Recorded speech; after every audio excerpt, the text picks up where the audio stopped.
The difference, I think, between a good employer and a bad one is one who sees the human in you. We've got investors coming in. We've got young faces. We've got new people. This community has a bright future. We've just got to get there. We all have to work together to keep pushing for it. I mean, everybody has their strengths, and what you want to do is focus on those strengths. You don't want to hire based on a person's disability. And this is just my own personal feeling. That's not fair to you, and that's not fair to the employer. I took the bookkeeping for small business course once with support from Work BC, which was amazing, but I found out after taking that course that it's really not for me. And it's not... I mean, I learned a lot. I learned a lot about myself during that course, but at the same time, it's just not a job for me. From Free Rein Associates and Life Strategies, this is the Diversity Disconnect podcast. I'm Mallory Tomlinson. Episode 5, we're all in this together. Something we deal with a lot here on our reserve is that we have so many employees that aren't from here, and they make a lot of decisions for band members here, which are not the greatest decisions. And they don't really care about the decisions that they make because they don't live here. At the end of the day, they don't have to live with the decisions that they make.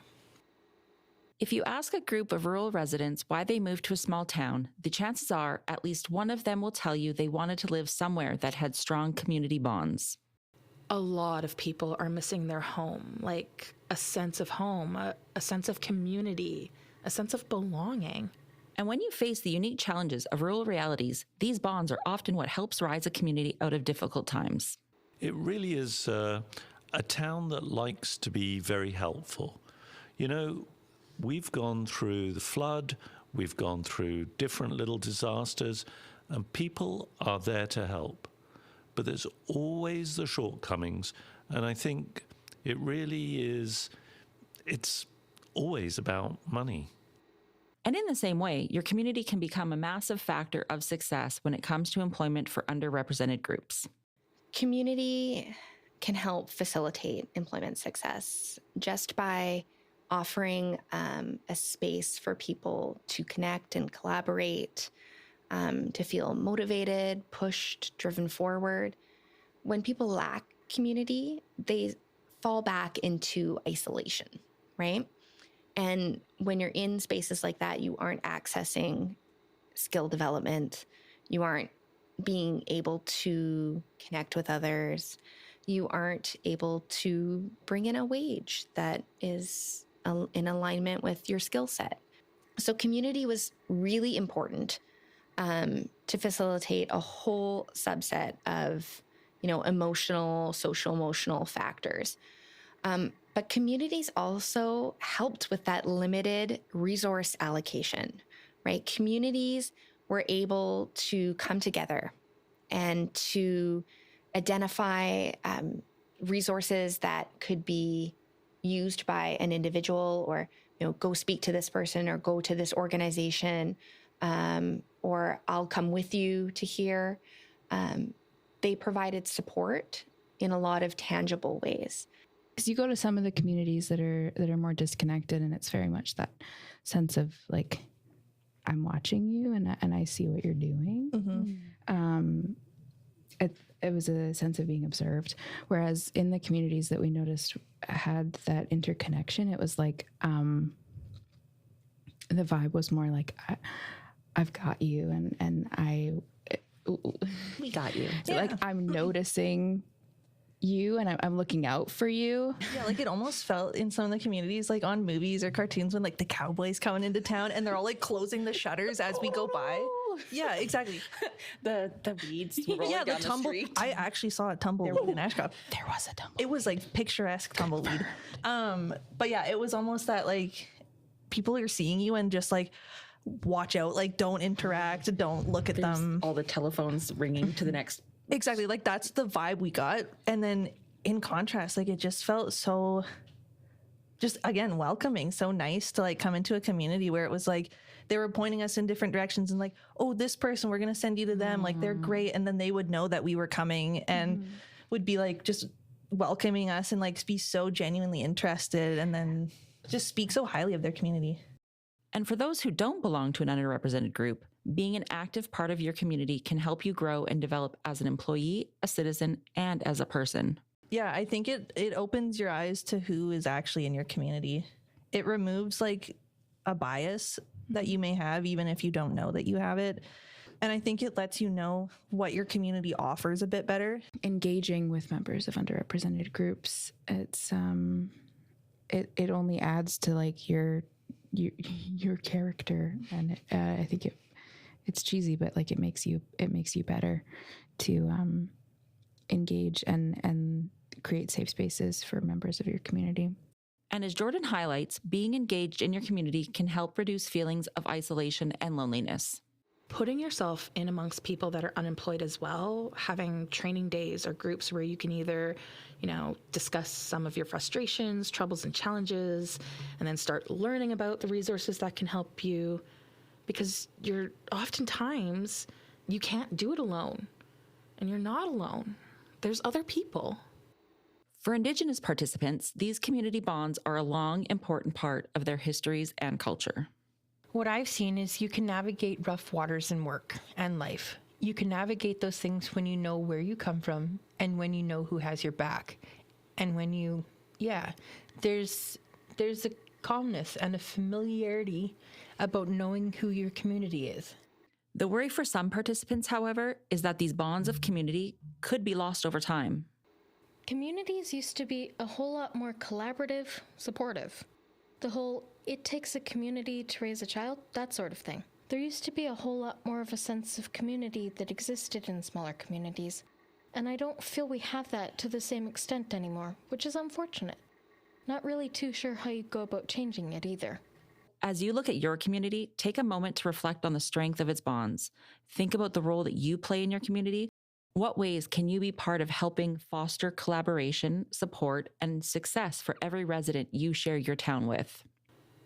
It's not a perfect world, and it's not an easy world. But I really think we can get there. I really do. One day.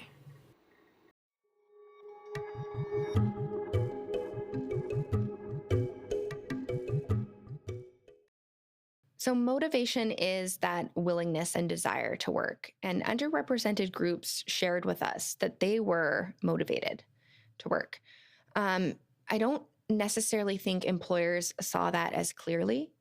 They felt like people didn't really want to work these days. But, if you're not hiring from underrepresented groups, then the people who don't want to work these days aren't necessarily the people from underrepresented groups, right? So if the way that you're hiring, training, and running your business is not working to have a motivated workforce, look inward, right? What is it about how we are structuring our business or the way that we work that isn't facilitating someone to be motivated? What wakes you up in the morning? What drives you to get out of bed? We're all motivated by something. When it comes to employment, sometimes that motivation is to be able to provide for your family and pay your bills. As an employer, do you know what motivates your employees? Knowing why you're here, whether you're an employer or a worker, it's what keeps us together as a team, right? If I could just get everyone to understand that and be on board with that, just know why you're here. When people are motivated, inevitably they're going to have positive experiences. Like that is a result of motivation. They might also have the motivation to provide you unique perspectives about how to do things in a way that's more efficient, for example. And so when we look at motivation, you can't take an individual out of it. What motivates you, what motivates me, what motivates the next person are going to be really different. And you might find that someone's motivated by something that you didn't even know. They discovered it along the way. And so I think having conversations with your workforce about what it is that they're motivated to do, coupling that with like realistic conversations about, we're not always going to be motivated for every single task. And so there are going to be some things on your task list or your roles and responsibilities that maybe won't be as motivating, but there also are going to be opportunities or spaces for you to be motivated. And here's what they are, and how do those fit for you? And so employers don't need government service agencies to engage in those conversations, but those are the kinds of career conversations within a workplace context that really benefit engagement and productivity and motivation. And getting to know someone, being aware of their strengths, those things are going to help you facilitate success. Knowing your motivation and keeping it front of mind during difficult moments at work can help workers keep going, even when they don't want to. So you just do your job and try to be as happy about it as you can. For me, happiness at work is seeing a project completed. Say I'm going to build a car. And while you're going through all the process, it's not that much fun. It's actually kind of stressful. But when you actually see the finished product, that really does make a big difference. Even just little projects around the house, that helps to develop your skill set. So you can make a mess of a project at home, but that helps you once you get the work, right? But for job seekers and for people in underrepresented groups, it can be difficult to maintain motivation when you feel like you're trapped in an endless loop of unemployment. The job loss cycle is real, and the longer you're unemployed, the lower your self-esteem goes, and your motivation, and your self-advocacy. And really, your human agency is slipping. But when the right person with the right motivation find the right opportunity, that's when magic can really happen. A person's ability to radiate and have purpose and meaning, whether the job is a stepping stone to purpose and meaning, or it's a catalyst to do that. Maybe it's the money that allows the employee to move into community and serve in chosen purpose or meaning. If you can get your head right about what work can be for you, if we had humans running around with their hearts on fire, we would solve all things. When workers have responsibilities they care about, they're motivated. And that's the main thing. When they want to do the job, rather than just count hours and just come in and out, they perform better. The more you can connect with your motivation and the closer you can align that motivation with your work, the more driven and passionate you'll become. As an employer, knowing your team's motivations and how they align with your business goals allows you to nurture their skills and success.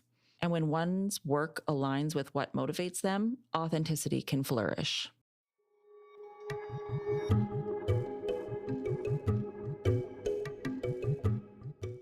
As a job seeker, when you know your motivation, the next step is to find the right place of employment, the spot where you'll be able to produce the best work you can and meet your goals. As an employer, you're often faced with the reality that several individuals can meet the requirements of the job. What you're really looking for is the right fit. Where employees and employers match, where they align in terms of skills, interest, values, all of those things, that's fit, right? There's a job task or an employer and they need certain something done. And there is this ready, willing, and able individual who can do those things that they're asking for. That's the fit. Sometimes that can be hard to find, right? More often than not, you can build skill, right? You can train for skill. And so finding a skills fit is less difficult than finding a values or personal style fit within an organization. What a lot of job seekers don't realize is that the job seeking process is also their opportunity to evaluate whether a workplace will offer the right fit for employment sustainability as well. A big part of finding the right employment is the job seeker doing the homework on the employers first. For as much work as the employer does for looking into the employee has to do even more to make sure that it has the right feel for them, that that's the place where they truly want to work. Doing anything less, that's not fair to either the employer or the employee. Finding that right fit is an important early step to employment success. But how do you know when you found the right fit? I feel like sometimes you just kind of know. I know it's not as easy as that, but you know when you know. I think that there's a sense of like, not necessarily ease, but it's easier. Yeah, you can take that deep breath. Yeah, I think that there's your job becomes a whole lot more manageable when you're not concerned about just being able to like be yourself. And I think when you're able to do your job in a way that works for you, and to be able to be your authentic self at the same time, and to have those open and honest connections and communication with your employer and your coworkers, I think that the work itself is just easy, and it should come naturally, I think. I imagine it as like when people say they're burning the candle at both ends, it lets you kind of put out that one end. It slows down the feeling of pressure, I guess, of all the things you have to tackle in life. And like, it's not to say that it's forever going to be a good fit. Because again, things change. Things are nuanced. We're fluid. We are fluid. But yeah, I think it's that feeling of just like belonging almost, or that feeling of like there's a bit of like more fulfillment to it, or you're not like waking up every morning dreading to go to work, because I've been there. Like there were times when I would wake up just like angry that I had to go to work. And so now that that's not the case, I'm like, okay, cool. Like maybe this is a better fit.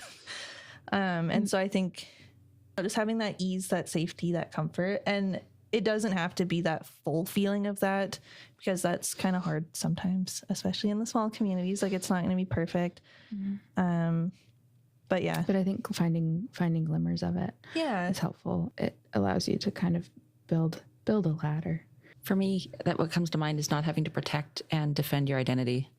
Exactly. It leaves room to be your full self, and then that's where like more can come out. Like that's where your passions are found, and the things that like you're really good at, and where you can like offer something to your community. I think when you have that like safety and stability, that's where like more can come from a person.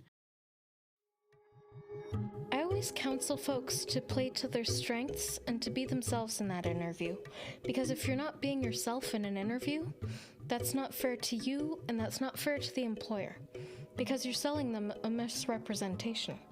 So, in order to be successful in employment, regardless of background, skills, abilities, you have to be yourself. You don't want to hide your true self, your quirky personality, that sort of thing. It's not fun to go to work every single day and pretend to be somebody you're not. We need to communicate that this is on us too. This is an us problem. It's not an Indigenous recruitment problem or a problem for a person with disabling conditions to solve. Employers need to be part of fixing the problem too. Most of us will spend about a quarter of a normal week at our job. A lot of us know the feeling of going to work before the sun rises and returning home after sun sets during the long days of winter. When we spend so much of our days at the workplace, it's important we find a space where we can be true to our authentic selves. But when awareness of a diversity is missing, being one's authentic self as a member of an underrepresented group can feel challenging. Yeah, employers shut down, and I think they don't necessarily know that their long-standing employee has got multiple personalities, or, bipolar, managed well for 20-some years, and they shouldn't need to know that because of the obvious injustices it might create in the workplace.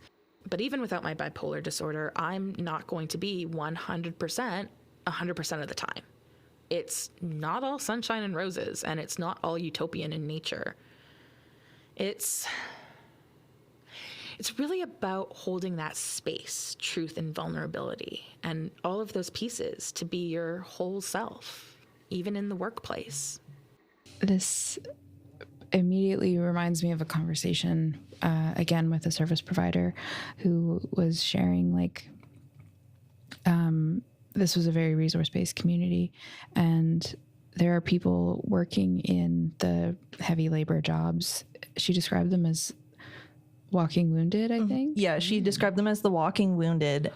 And they are hiding it because that's what is required to keep their positions. And they're in a position where they just fall apart at home.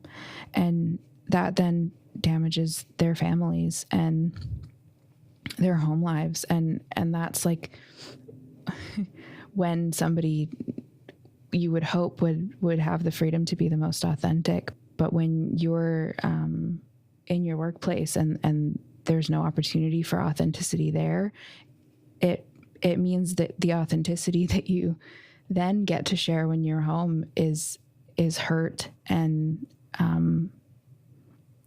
angry and can do damage. So I think that like there needs to be space to have that authenticity in the workplace and not have to have fear of like, if I'm showing an inkling of what's happening for me, that's going to be the end of my opportunities for employment. I think that puts a lot of pressure on the individual and then strains their families, which has a ripple effect that I can't really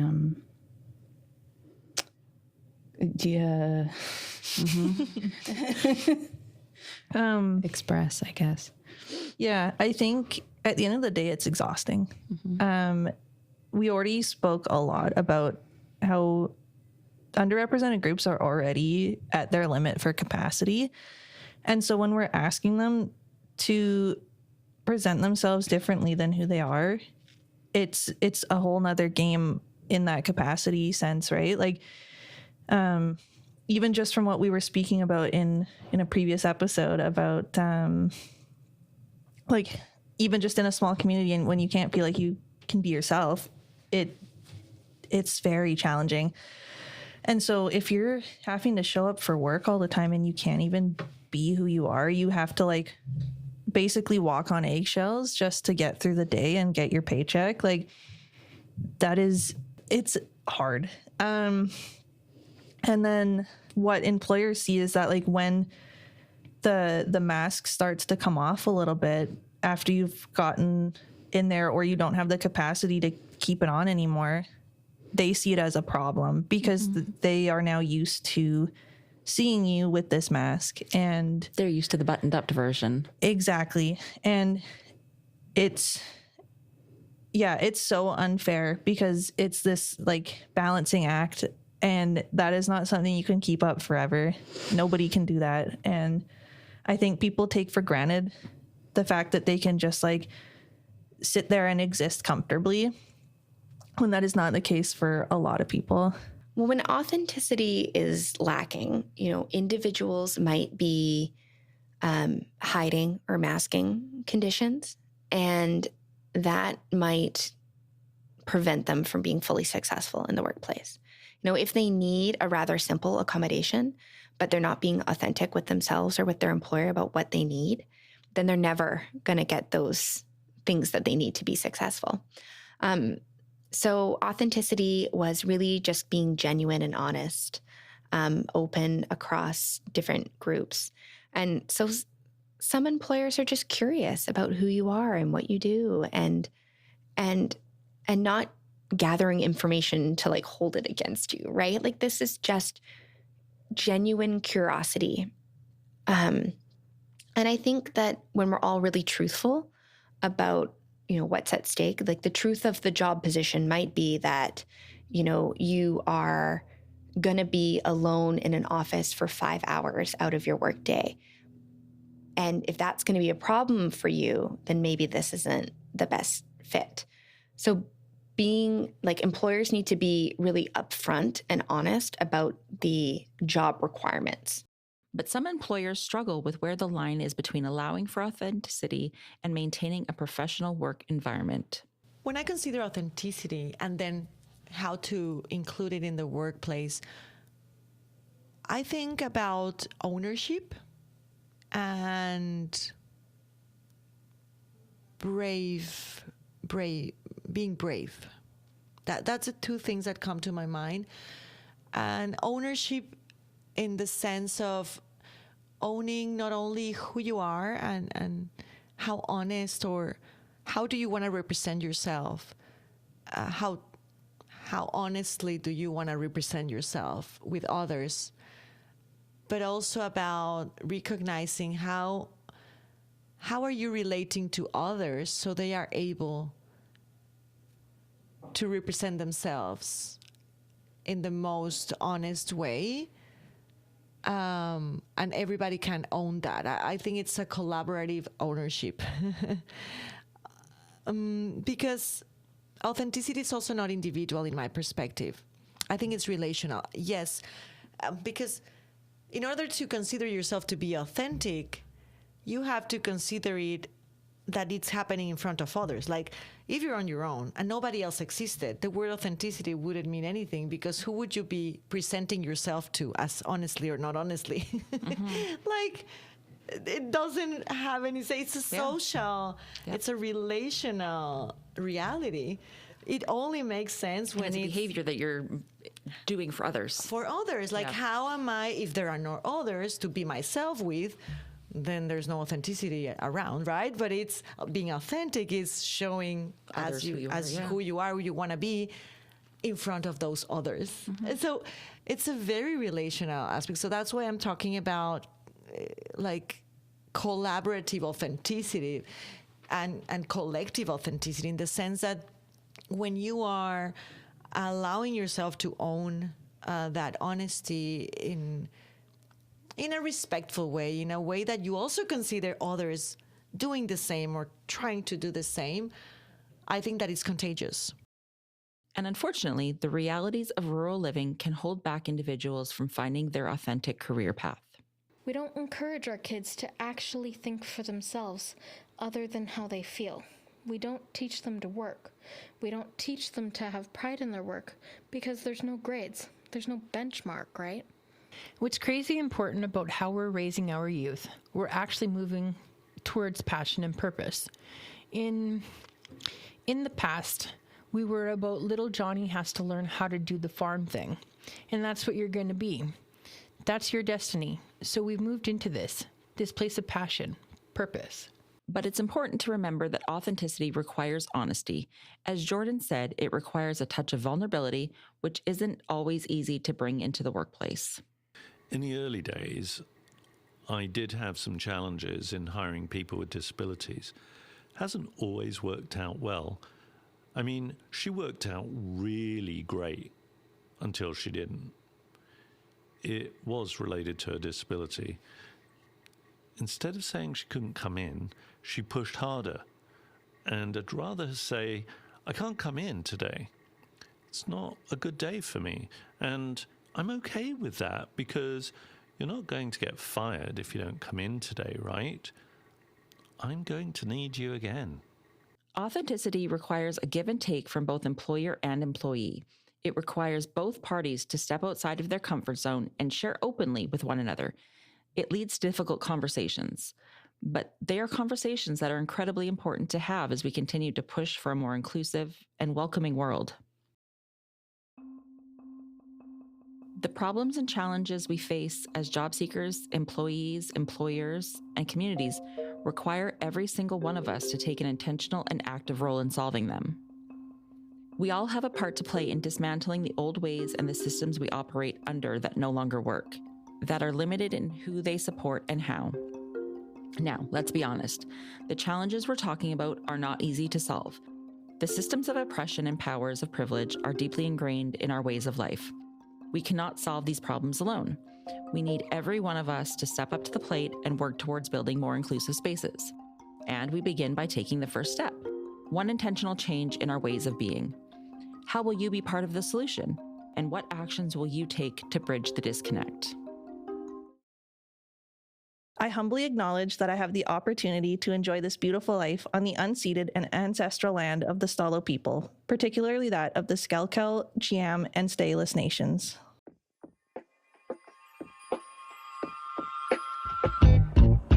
Diversity Disconnect is funded by the Government of Canada. To learn more about the research, visit freereignAssociates.ca/diversity-disconnect or check out the links in our show notes. The Diversity Disconnect podcast is hosted by Mallory Tomlinson and produced by Megan Boekhorst. Our audio engineer is Tim McAlpine. Guests include Desiree Carlson, Cassie Taylor, Madeleine Warkentin, and Emily White. This episode featured Megan Boekhorst as Jordan, Diana King as Shane, Peter Bailey as George, and Harmony Toth as Alex. The Diversity Disconnect podcast was developed by Free Reign Associates and Life Strategies.